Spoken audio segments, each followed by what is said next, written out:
Is the clock rolling yet? All right, so I'm going to tell you a story that will only vaguely connect to the pictures on the screen. So, Jack was 3 when he started wearing the pink dress his cousins gave to Ella. He told his mother, "This is a beautiful dress. I will look beautiful in this dress."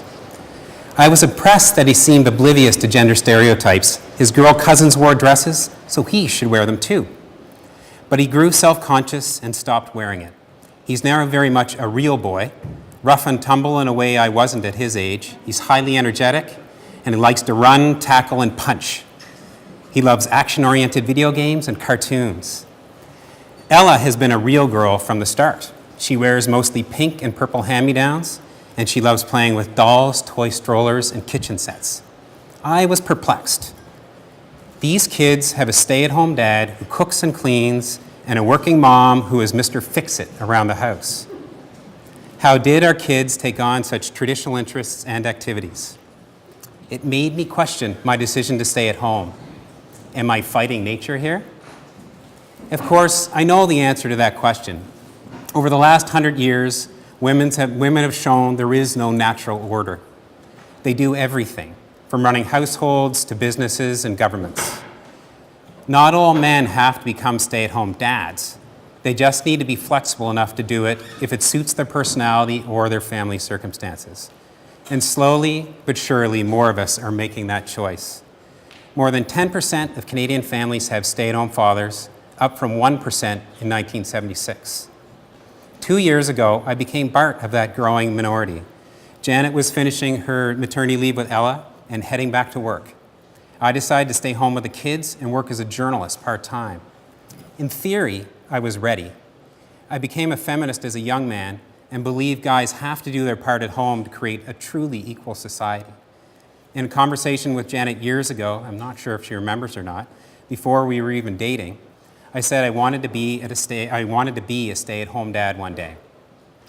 In practice, though, I was still raised in a traditional family and wasn't sure if it was the right thing to do.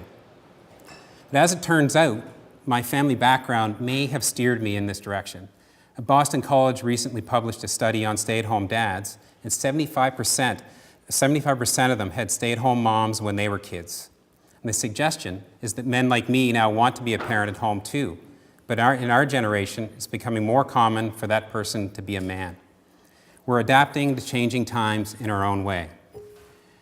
But American journalist Hannah Rosen says not enough of us are doing that.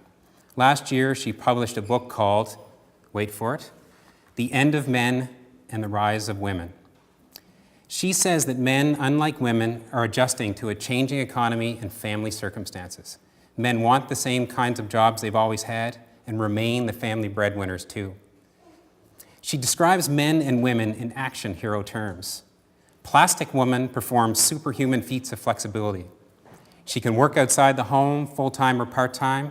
She can be a full or part-time caregiver to her children. Or she can work full-time outside the home and full-time with her kids, the ultimate feat of strength. Cardboard Man is a one-dimensional figure who only sees himself in the provider role. And though men are now staying at home, a lot of them are only doing it reluctantly. More than 3% of American families have stay-at-home dads, but only 20% are doing it because they want to be caregivers. Most of them lost their jobs and are home with kids by default. Most women who stay at home do it because they want to be caregivers.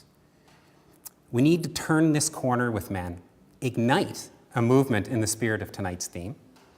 Men need to see raising their kids as something they want to do because it's a challenging and rewarding job, because it's good for their kids and them too. Yeah, I think I heard a kid in the back agree. Now, I'm suited to this work to a certain extent. Like most parents, I get frustrated and sometimes bored in the day-to-day world of kids, but I'm relaxed and roll with the punches, except for the ones Jack delivers with increasing strength. I'm comfortable operating on a loose schedule, which suits kids who like to meander from activity to activity at their own speed. I also cherish times I'm with them and with them instead of at work. The pictures on the screen capture some of those moments. like a Wednesday afternoon playing baseball on Miss Peck Beach, or spring morning on the swings in the backyard.